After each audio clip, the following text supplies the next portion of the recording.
Hello to everybody out there. Welcome to the Road to the Silver Economy webinar. This webinar is part of a series that's preparing for the Silver Economy Forum, which is going to be held in Berlin on October 16th. And Mike Hodin, who's with me here, wants to make sure everybody on this call understands that they're invited to the forum on October 16th, again in Berlin. We're going to delve into the topic today, a really fascinating topic of building a sustainable workforce in an aging society. And not to make this about myself, but it just so happens today's my 60th birthday. So the idea of the aging workforce and the aging society is very much on my mind today. My name is Anne Tergesen. I'm a reporter at the Wall Street Journal. I cover retirement very broadly, and I like to write a lot about aging related topics, and that's how I came across Professor Matthias Weiss, who's on this call.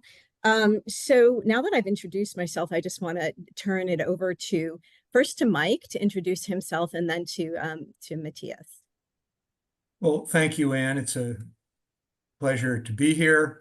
And on behalf of the Global Coalition on Aging and the American Council on Germany, who are sponsoring both this Road to Silver Economy webinar series, including today, but also the October 16th Silver Economy Forum itself in Berlin. Delighted to add my welcome as founder and CEO of the Global Coalition on Aging. What we would hope to be recognized as the business voice of this megatrend of aging that we'll get into. We're delighted to be here and look forward to the conversation for the next 45 minutes to hour. Thank you. And Matthias, why don't you give us your background? First, happy birthday, Anne. What a nice occasion, and thanks for spending your birthday with us today. So I'm a professor of economics and statistics in Regensburg, Germany. I specialize on the economics of aging. So what are the economic effects, or the effects of population aging on the economy? Great. Well, thank you both for the introductions. So let's jump into it. I just thought it would be helpful to have like a pretty big background question first. Why do we need older workers to stick around in the workforce? If you guys could just, I would imagine people on the call are relatively familiar with the demographics, but maybe not. So if you guys could explain the demographic trends that are really making companies hopefully focus on the potential opportunity of trying to retain older workers to a greater extent now. And as we go forward, I believe the case for that is only going to grow. So Mike, do you want to start us off on that? Sure, thank you. And I would pick up on a point that both of you already made, which is that we believe one of the true megatrends of our era is the megatrend of aging. Most of us recognize other very important megatrends. One thinks of climate change, one thinks of diversity, other topics. Aging, oftentimes, although everyone gets it once you say it, isn't necessarily and automatically on our minds all the time, nor on the public agenda. And we hope that this Road to Silver Economy Forum webinar series and the Silver Economy Forum itself will do its part in putting it on this sort of global, national, and even individual agendas.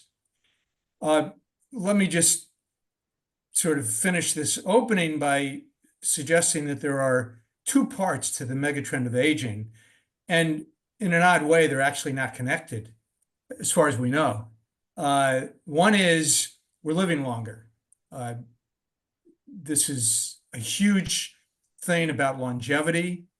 A young girl, and women tend to live longer than men, so we look at that. Born in a London, a Dusseldorf, a New York, Berlin in the late 90s is likely to see 3 centuries. This is something for the history of humanity that we always hoped but never have achieved. Wait, I'm Many sorry, Mike, others, you said 3 centuries. 3 centuries. They will have been born in the 20th century. They will live through the 21st and perhaps die in the 22nd, having lived a 100-year life.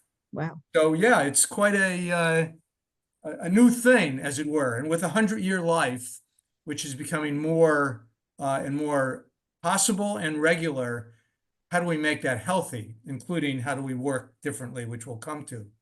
The second part of the megatrend, though, is that we have stunningly low birth rates. Every population, as it modernizes, tends to stop making babies the way we were doing it in the 20th century.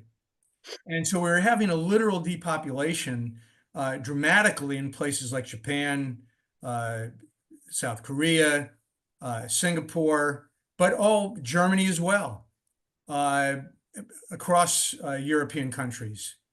And it's that low birth rate, which then, as Professor Weiss already referred to, gives us this population aging, which has the greatest impact on policy, because there are more old than young already. It will grow even more dramatically. And if we keep our 20th century ideas around work, around employment, around health policy, around pensions, the arithmetic becomes pretty awkward, shall we say. So it's these two trends of both living longer and population aging that together make this megatrend of aging one of the great moments of our time. Great. Matthias, would you like to add anything to that, or should I move on? Actually, there is not much to add. I think Mike has really pretty much said everything. The really important thing is that we keep in mind that it's two trends that make the share of the older in the total population increase, and given that it's those two different evolutions, they also have different risks and opportunities come along with them. Okay, great. So the long-term trend in the US, I think, has been to work longer. The Census Bureau, the US Census Bureau, reports that the average retirement age currently for men is about 65 and 63 for women.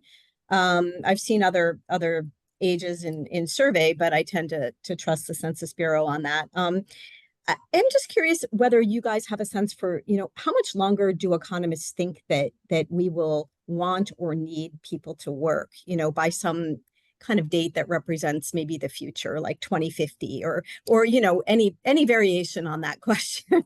Please don't feel wedded to the date of 2050. But Matthias, do you have any sense for that?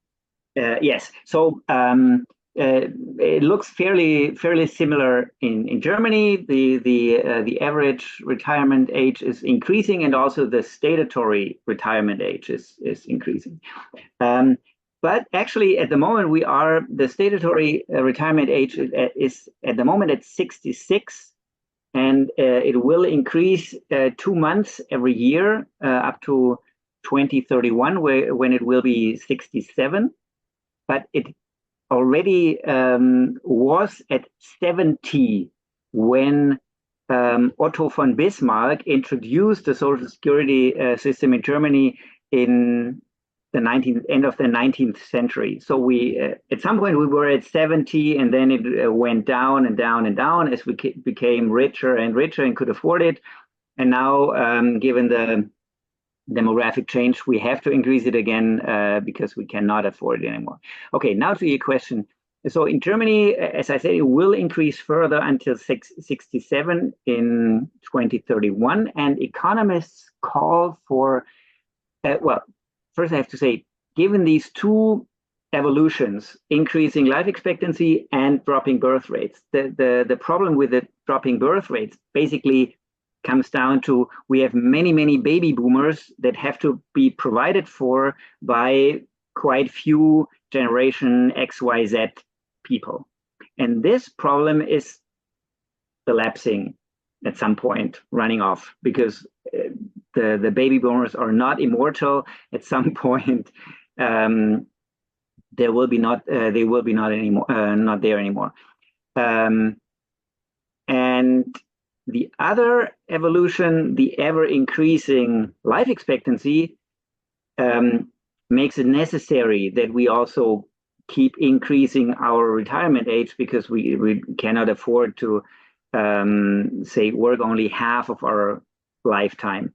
So what economists call for is that by every 3 years that the life expectancy increases, the retirement age should decrease by 2 years, and the time we spend in retirement would then increase by the remaining 1 year. So every 3 years we can add to our lifetime 2 more years of working, 1 more year of retirement. Wow, that's interesting. Mike, would you like to add anything to that? Thank you. I might offer a couple other sort of insights about this. So Professor properly has given us a good kind of economic and data base, which is critical.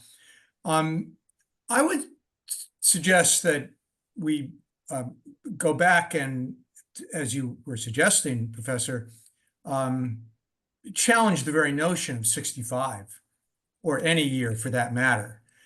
Your point that 65 or maybe 70 was picked essentially back in the 19th century by a German leader.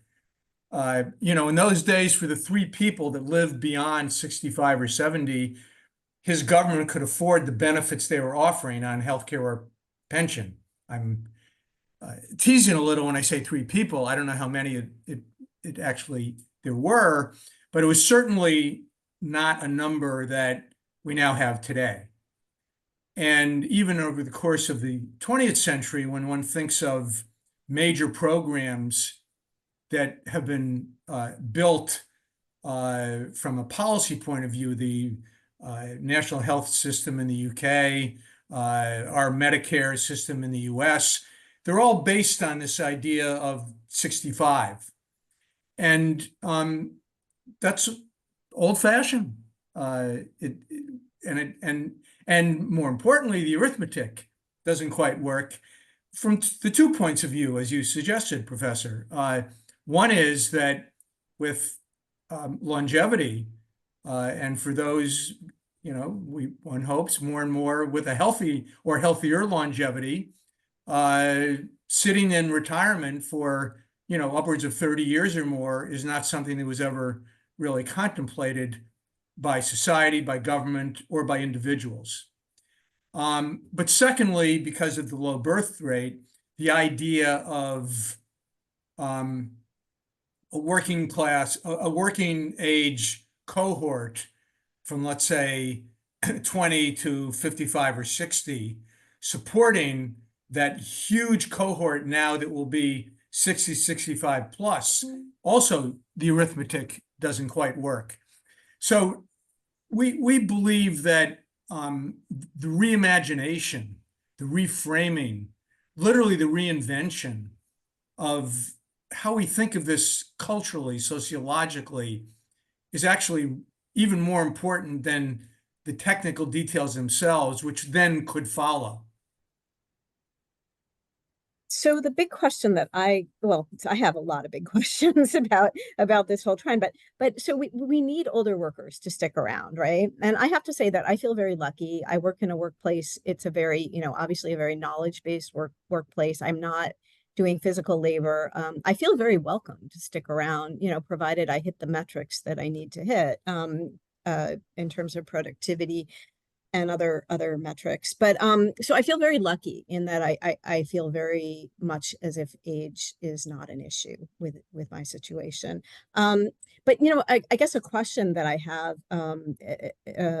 in addition to one about, ageism, do our older workers generally welcome to stay around these days? Do they even want to stay around? I mean, there is the exhaustion factor, right? Of, performing at top levels. Most older workers are, towards the, the highest kind of title that they're going to get, and often the performance demands are significant. So I'm just curious about, whether you think that people really buy into the desire to stick around. I know, Mike, you mentioned that, sometimes people are bored in 3-decade retirements, and maybe some people do welcome it. But to what extent generally do people want to stick around? And maybe if there's a divide between blue collar and white collar, if you could address that.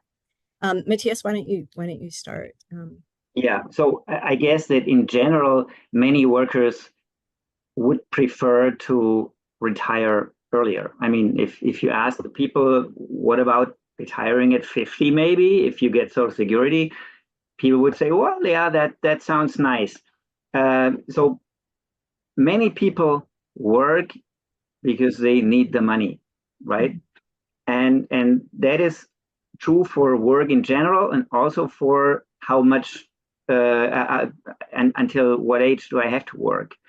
And given that we have too few people being at younger ages and being able to provide for us when we retire at 55 or 60, we just have to work longer. Otherwise, the system will just break down. So it's not very much a question of, do they really want to work longer, but can we afford to have them go into retirement earlier? And then, yeah, the obvious question is, well, but can they still work? Are they still able to do? Because if you grow older, at some point, your health goes down, and so on and so on. Yeah, certainly yes, but two qualifications. One is, when we think of 70-year-old people, when I think of 70-year-old people, I think of my parents when they were 70. But when I will be 70, I will be a younger, healthier person than my parents were 15 years ago, or almost 20 years ago, actually. So this is one thing. We, as life expectancy increases, also the number of years that we spend in good health increases, and a 70-year-old today is fitter than a 70-year-old 20 years ago, and a 70-year-old 15 years from now will be fitter than 70-year-old now. This is one thing, and the other thing is that we are used to thinking, okay, once a person has hit his or her maximum productivity and it starts to decline, this is the time this person should retire. But at this point, the productivity is still much higher than it was when the person was 30 or 40, right? It increased over a long time, and then, okay, at some point it might drop a little bit, maybe faster or not so fast, depending on the job. But that doesn't mean this person is not valuable for the firm anymore. It just has passed the maximum, but it's still productive. And as I said before, when Bismarck introduced the Social Security in Germany in 1891, the retirement age was 70. At the time, life expectancy was 40 years. So at the time, we couldn't afford any better Social Security. It was a big increase in welfare that we had when it was introduced in the first place. Then we could, over time, afford to have it go down, but now we cannot afford it anymore. We have to increase it again. Okay, that makes sense. So I guess the real heart of this webinar is really, how can employers encourage older workers to stick around? What kind of policies should be in place? Work conditions, training, flexibility, other other, types of benefits that maybe should be introduced. And I think also I feel like it's important to address the difference between white and blue collar. I have a brother-in-law who is really unbelievably intelligent guy with lots of degrees, and he does a lot of physical labor. And so I feel he's very cognizant that at some point, he's 63, maybe in the next couple of years, he's not going to be able to do the work he does right now. So I feel like he's got a different limit imposed on him than I do, where I can sit behind a desk for longer. So anyway, Mike, why don't you kick us off on that? Yeah, well, before we jump into policies and programs that employers per se might experiment with, I might build on the last question and pick up on Professor's very fine insights and points. And the first one is to remind us what I tried to suggest at the beginning, that this is all new. I mean, we have never before in the history of humanity experienced this kind of age demographic situation. And it is the two pieces, the longevity, but also the lower birth rates, which give us the longevity, which is in many ways about individuals and do they want to work and can they and how, but then the other side, which is about both employers and government policy, public policy, needing to think differently because you have a different proportion of old to young.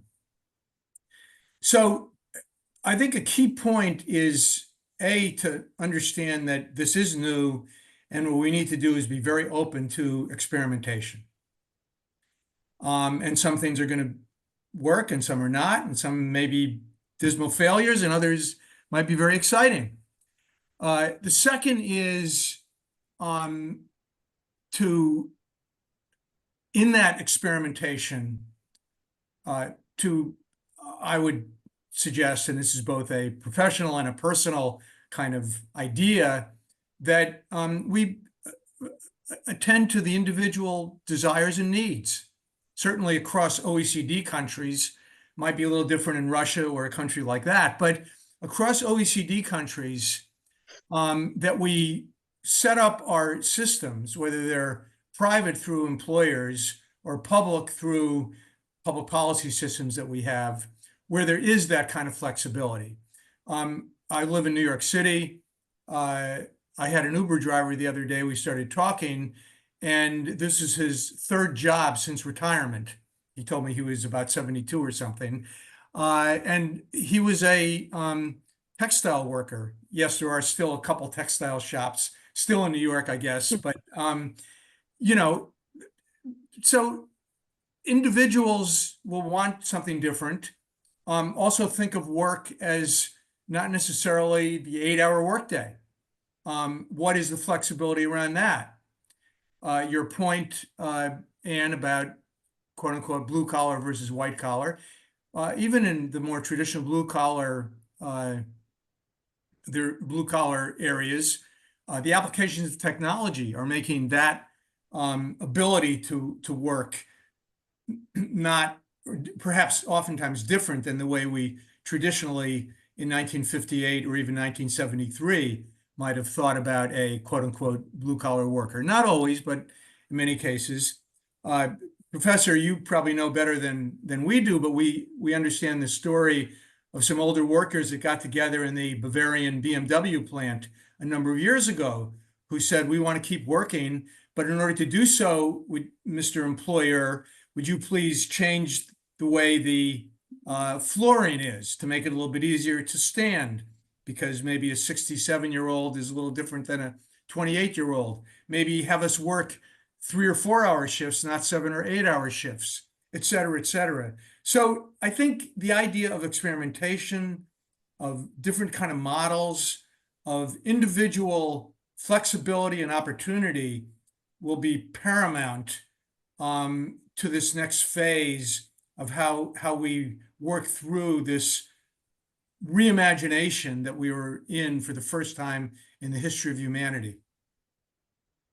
So one question I have also, this is maybe getting a little too nitty gritty, so, we don't have to go there, but, I feel like there's a cost barrier to retaining older workers. And I mean, any thoughts you have on how to address that issue in particular, whether it's in the US, healthcare costs? I mean, obviously salary, right? People don't want to necessarily give it up, but if you get the opportunity for greater flexibility, maybe that's a way to do that.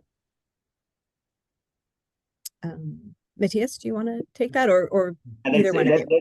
That's a very important point. If we're all used to seeing our salary going up, and at least not decline. It may remain at some level at some point, but we're not used to see decline. And this is certainly even more so in Germany than in the US. And then obviously, if productivity declines, then workers might want to exchange the older workers for the younger ones. So we certainly need more flexibility here, so that it remains.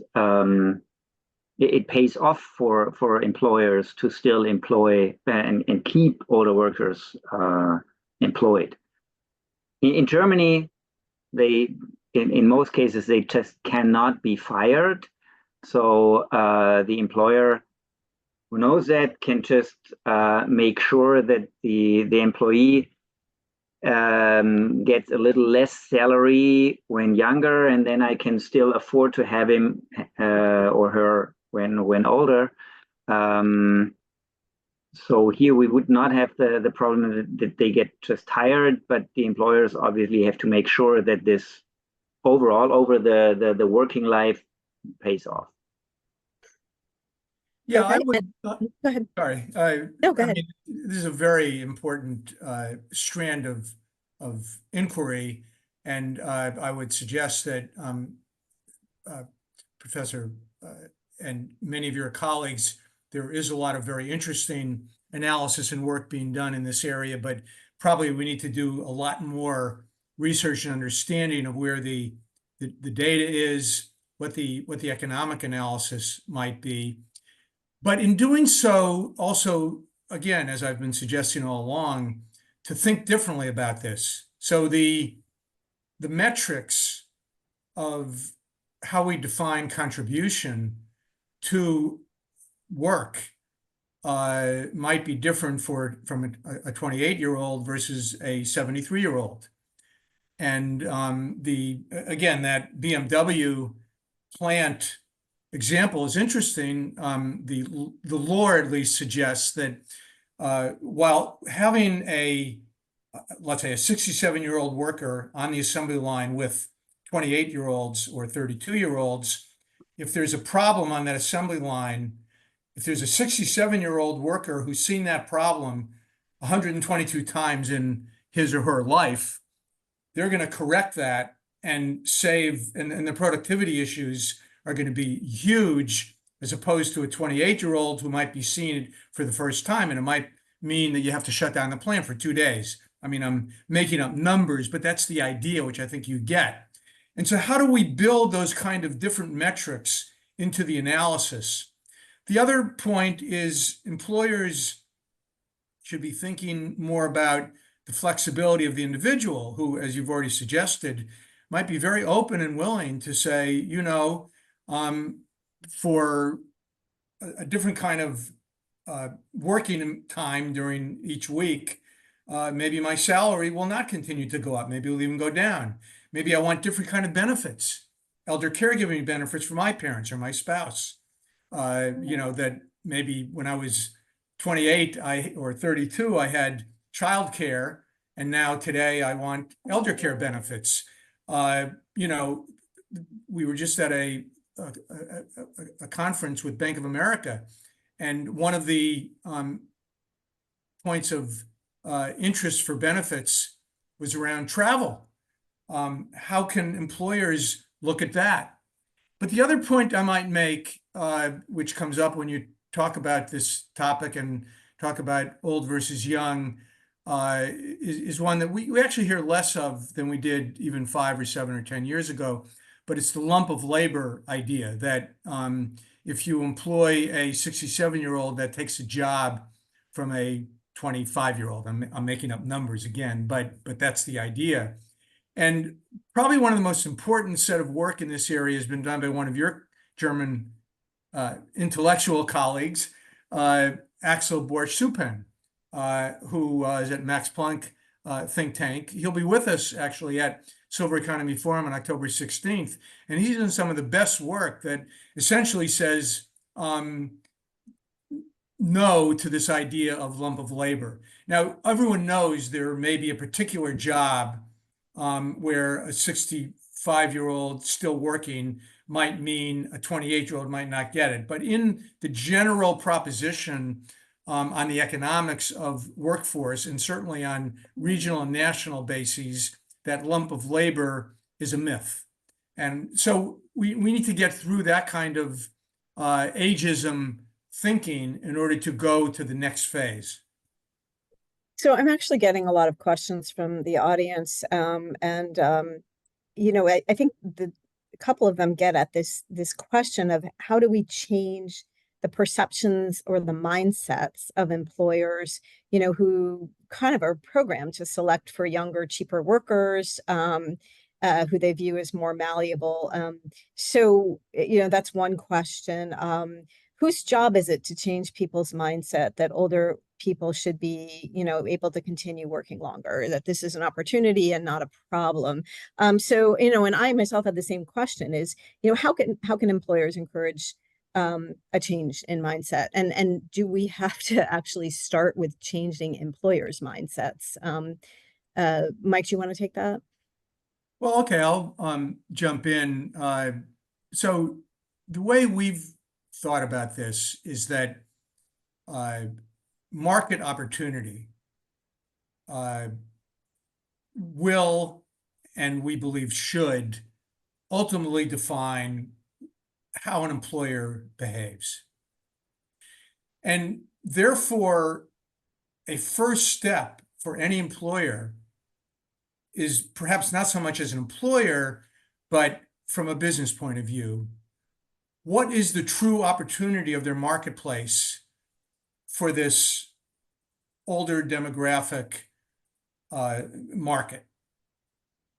With 2 billion of us on the planet over 60 in the next couple decades, that's a marketplace that is absolutely huge. The American data point we use is that 70% of America's disposable income is held by people 60 and over. So the first step, we think, is for businesses to rethink what their market opportunity is for this through the lens of this age demographic infrastructure. And if they think about it that way, they will then move to the place of maybe having an older worker is actually something that will contribute to the commercial and business development opportunity. Once you get to that, you then get to the place of thinking about employment from the standpoint of attracting and retaining best talent. And that best talent, by different metrics, can be a 72-year-old or a 35-year-old. And one would suggest that a good business, a good employer, and one who is planning for the future would have a workforce that is across this demographic age. You want workers who are 25, and you want workers who are employees who are 25 and employers who are 70. So we think if one thinks differently about this megatrend and thinks of aging as a commercial and business opportunity, employment of an older demographic will follow. Okay, Matthias, how about you? Do you have ideas about how do we change mindset? That's a very hard thing to do. One really important thing is that, well, first, us, the researchers, we should provide the public with information on how is that actually? How does productivity evolve over time? Actually, Axel Bersupan, whom Mike mentioned before, and we did quite extensive research on that. And actually, the anecdote that I don't know whether you made it up or whether you actually read in our paper, but the thing that on the assembly line, which is a work environment where you would think this is mostly physical work, and this is you don't need much experience. I mean, you get there and someone explains the job, and then you do it. There we did a lot of really extensive work with lots of data, and we saw exactly this, that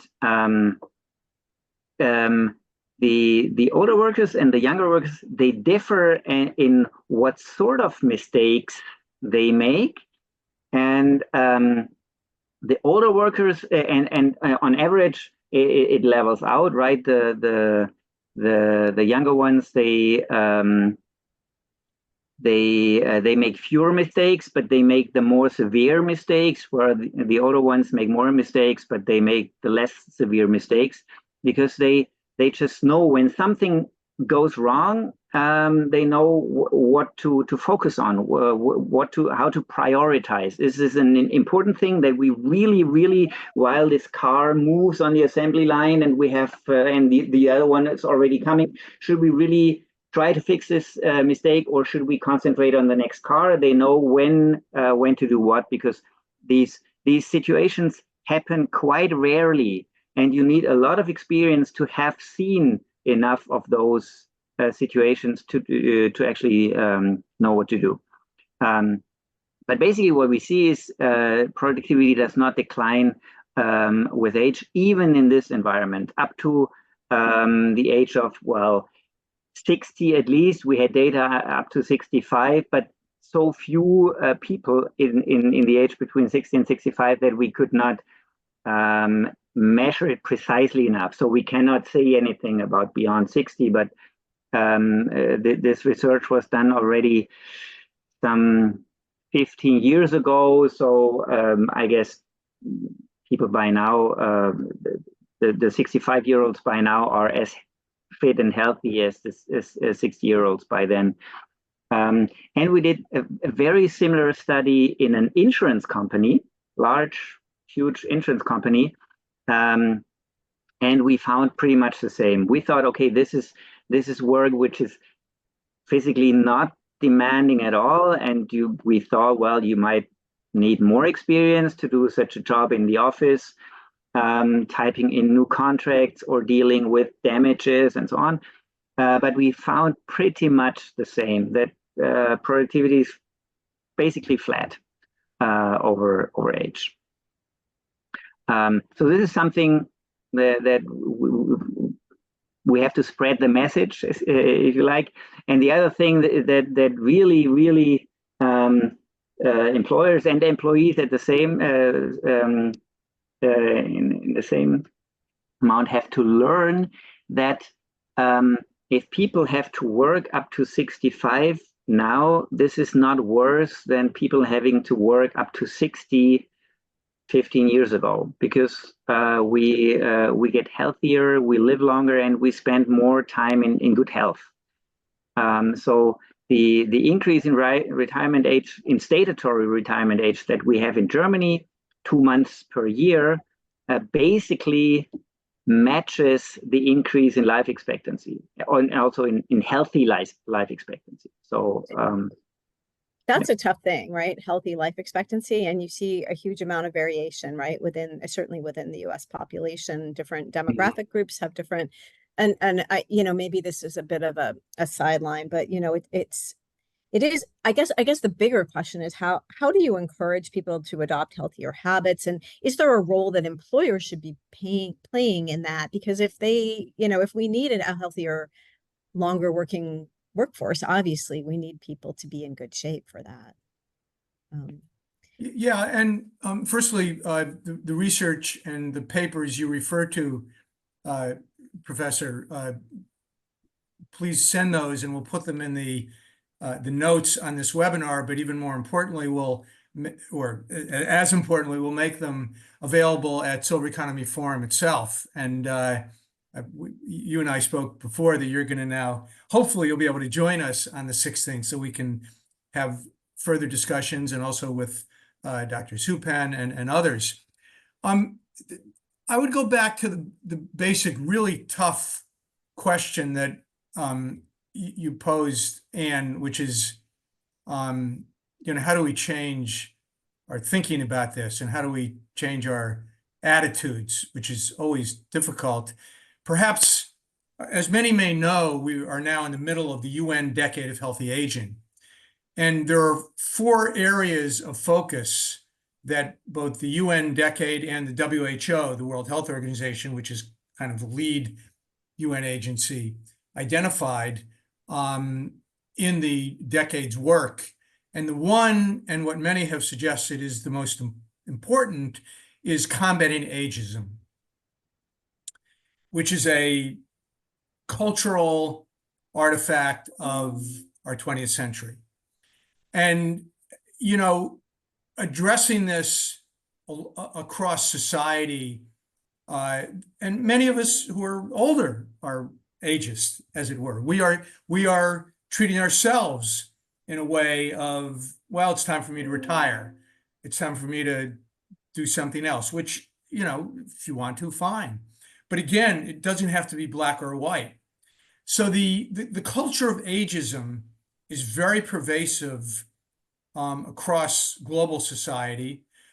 In countries with the most dramatic low birth rates, also have longevity, but the low birth rates, Japan and South Korea, they now have what is being referred to as unretirement. And it's being done because people want to unretire. But I think a large driver, we understand, is the economics require it. The younger generation is just smaller, and the fulfillment of employment may oftentimes require a 70-year-old to come back to work in a different way than they were at age 43, let's say. But this is what's happening around the world. And Matthias, do you want to, address that topic of either, the challenges that ageism, either on the part of older workers themselves or on the part of society at large plays, or the role that employers can play in addressing, well, ageism or health, underlying health, the underlying health of the workforce? Yeah. So first about ageism, this is a really, really severe problem, and I don't have any good like recipes or tools how to get rid of that, because it's completely useless, right? It doesn't help anyone, and I think that well, employers will quite quickly have to learn that they have to fight ageism in their companies, otherwise they won't survive, right? So the companies, they will just have to deal with it and fight ageism.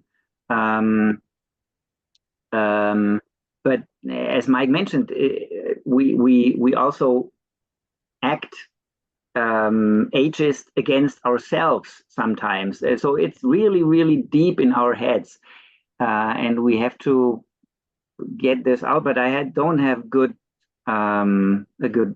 recipe. I mean, we have to, make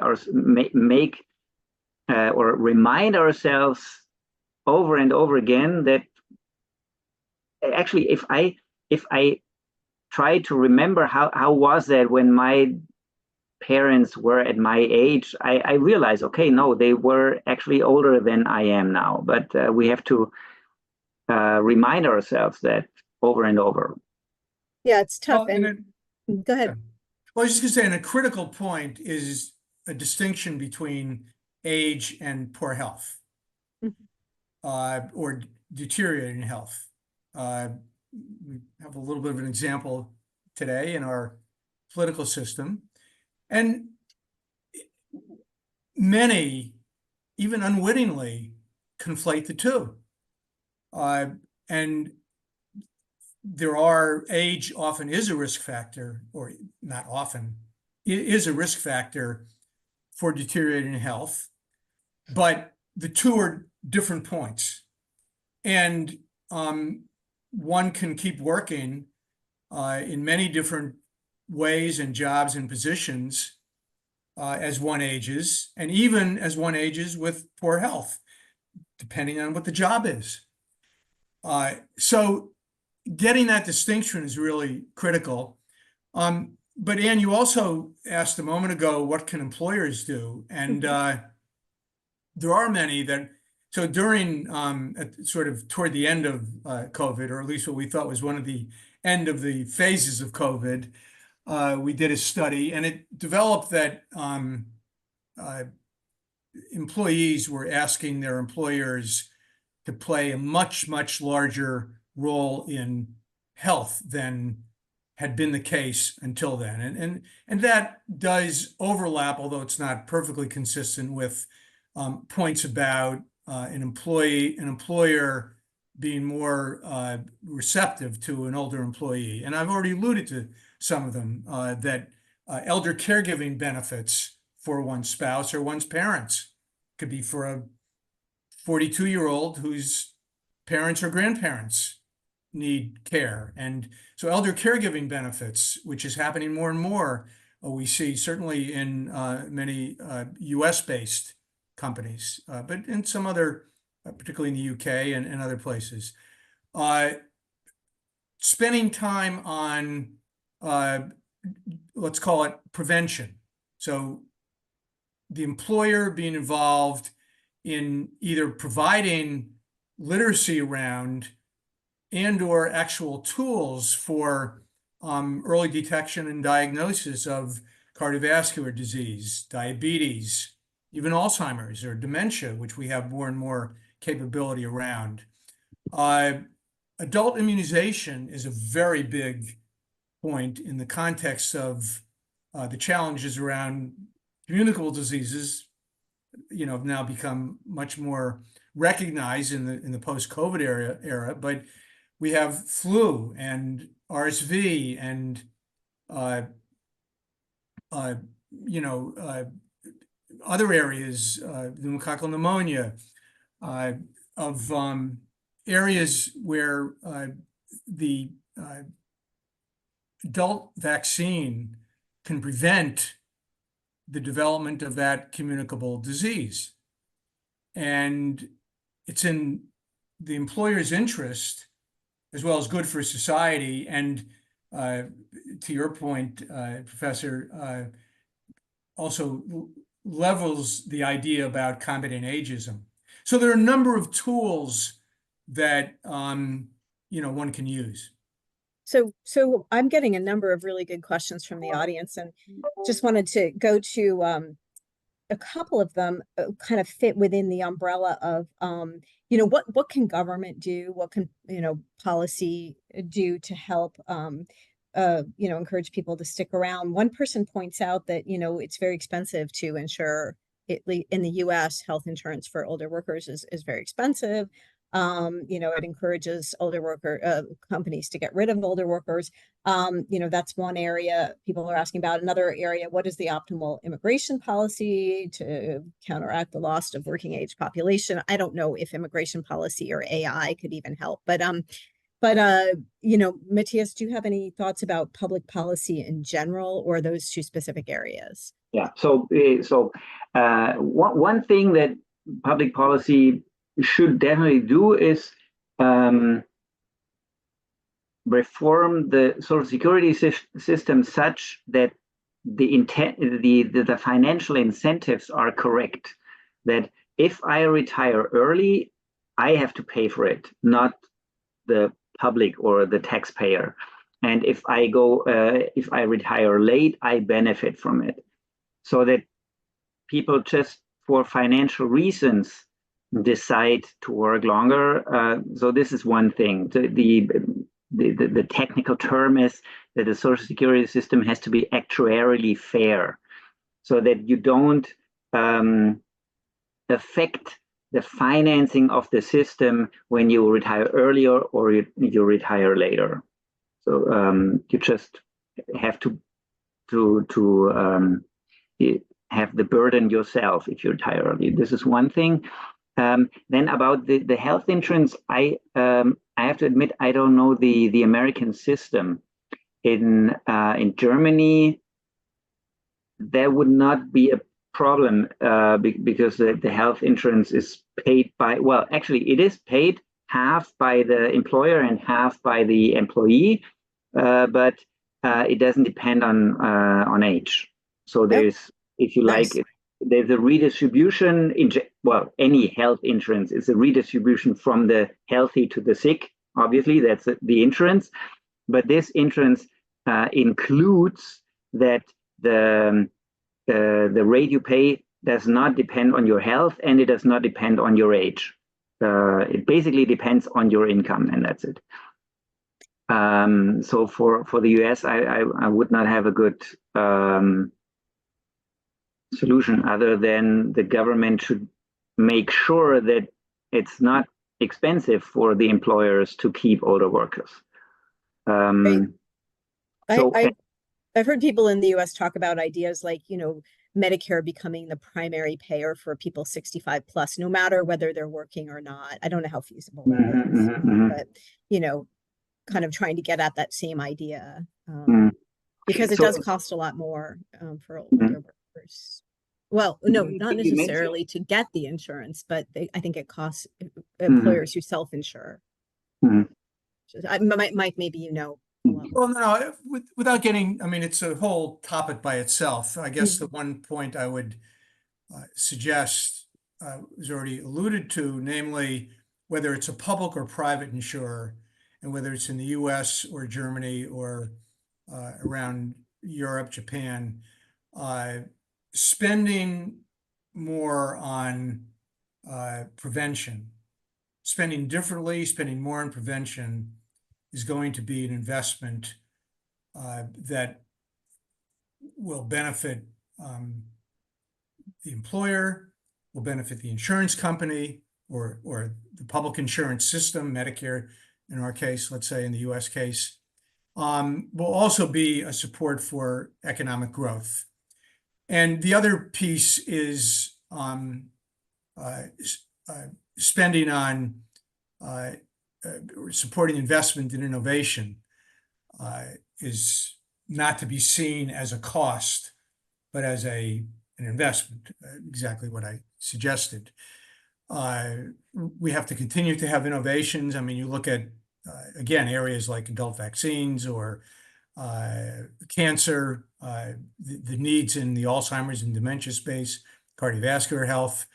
It is innovation on the biomedical side, on the diagnostic side, even on the caregiving side, that will actually reduce costs. And spending on that is something we would suggest, think differently about. So it's prevention and it's also investment in innovation.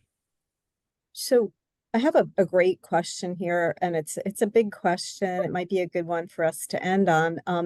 Is it the government or private corporations' responsibility? Who owns the job to start making people realize the impact of this changing demographic, so people can start thinking in new ways? I mean, I feel like you guys have kind of talked about the private the free market and the fact that, it's going to create incentives for employers to start thinking differently. But maybe you could just talk about, is there a way to, in a more concerted way, change these ideas? Who should be stepping in here? Matthias, do you want to start? Yeah, I think that, well, it works best if everyone does their job in improving this. But I would, well, this is not a